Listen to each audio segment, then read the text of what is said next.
नमस्कार विद्यार्थी मित्रों। आज हम आपके सामने मधुरित नामक कविता लेकर उपस्थित हुए हैं। इस कविता के लेखक हैं श्री आनंद विश्वास जी। आनंद विश्वास जी का जन्म 1 जुलाई 1949 को सिकोहाबाद, जो कि उत्तर प्रदेश में है, हुआ था। इनकी रचनाएं हैं मिटने वाली रात नहीं, पर कटी पाखें, देवम, चिड़िया फुर, गर्मा गर्म थपेड़े लू के। परिचय। आनंद विश्वास जी अंधविश्वास के घोर विरोधी हैं। इनकी कविता में मुश्किलों और बोझ से दबे जीवन के प्रति विद्रोही स्वर झलकता है। इस पद्य पाठ में कवि विश्वास आनंद ने वसंत ऋतु में होने वाले परिवर्तनों का बड़ा सटीक तथा सजीव चित्रण किया है। बसंत ऋतु के आगमन पर धरती धानी रंग की चुनर पहनकर सज जाती है, पेड़ों में कोपले लग जाती हैं, नए नए फूल उगाते हैं और सारा वातावरण विविध रंगों और खुशबुओं से भर उठता है। कोयल कूकने लगती है, आम के पेड़ पर मंजरियां आ जाती हैं और उसकी सुगंध से वातावरण सुगंधित हो जाता है। तो आइए हम अब कविता शुरू करते हैं। खेत खेत में सरसों झूमे, सर सर बहे बयार, मस्त पवन के संग संग आया मधु ऋतु का त्योहार। धानी रंग से रंगी धरा, परिधान वसंती ओढ़े, हर्षित मन ले लजवंती, मुस्कान वसंती छोड़े। चारों ओर वसंती आभा, हर्षित हिया हमार, मस्त पवन के संग संग आया मधु ऋतु का त्योहार।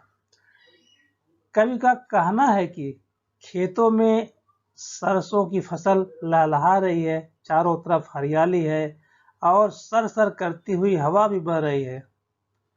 और इसी बहती हुई हवा के साथ, सर सर कर बहती हुई हवा के साथ ऐसे लगता है वसंत का आगमन हो गया है।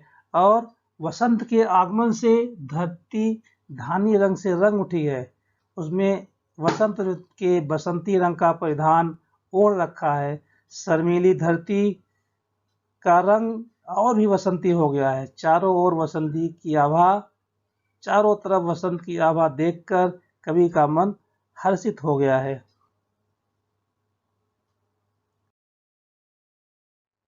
सोने सोने पतझड़ को भी आज वसंती प्यार मिला, प्यासे प्यासे से नयनों को जीवन का आधार मिला।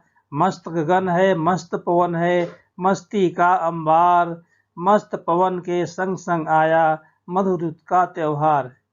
इन पंक्तियों में कवि कहना चाहता है कि पतझड़, पेड़ में से जब पत्ते गिर जाते हैं तब उस स्थिति को हम पतझड़ कहते हैं। तो पतझड़ के कारण पेड़ों की पत्तियां गिर गई हैं, पत्तियां झड़ गई हैं और उन पेड़ों पर नए नए कोपले भी आ रही हैं। पतझड़ के कारण चारों ओर उजाड़ तथा सूनेपन का दृश्य दिखाई दे रहा था, लेकिन अब वह धीरे धीरे हरे भरे हो पत्तों के साथ और विभिन्न रंग के फूलों के साथ धीरे धीरे भर रहे हैं। ये जो पतझड़ है उस पर भी वसंत का प्रभाव हम स्पष्ट रूप से देख सकते हैं। कवि के अनुसार चारों ओर मस्ती ही मस्ती है।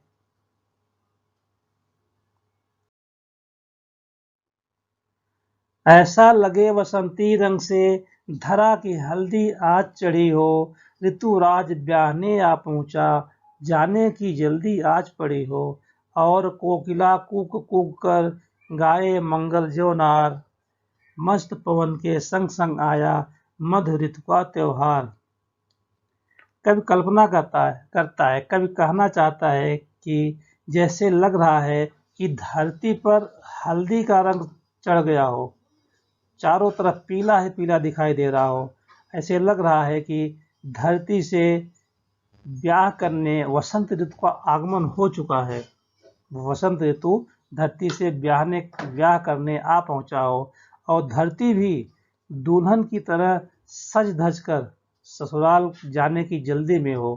और तो और कोयल भी कूक कूक कर ऐसे लगता है जैसे विवाह के गीत गा रही है, मंगल गीत गा रही है। चारों तरफ खुशहाली ही खुशहाली है।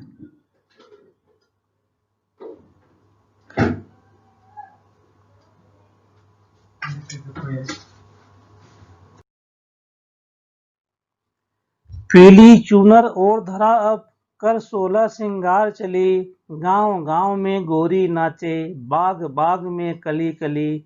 या फिर नाचे शेषनाग पर नटवर कृष्ण मुरार।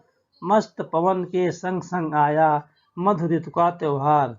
इसमें कवि कहना चाहता है कि ऐसे लगता है कि जैसे चारों तरफ पीले पीले सरसों के फूल ऐसे बिक रहे हैं, जैसे लग रहा है कि धरती अपना 16 श्रृंगार करके तथा अपने ऊपर पीले वस्त्र, पीली चूनर ओढ़ करके अपनी ससुराल के लिए चल पड़ी हो। और धरती की विदाई के अवसर पर प्रत्येक गांव की महिलाएं, प्रत्येक कन्याएं खुशी से नाच रही हैं तथा बाग बगीचों में जो फूल है, कलियां हैं, वो भी प्रसन्न चित्त होकर ऐसे लगता है कि नृत्य कर रही हो। भगवान श्री कृष्ण भी शेषनाग के फन पर सवार होकर इस अवसर पर नृत्य कर रहे हैं। तो इस प्रकार से एक कविता का अर्थ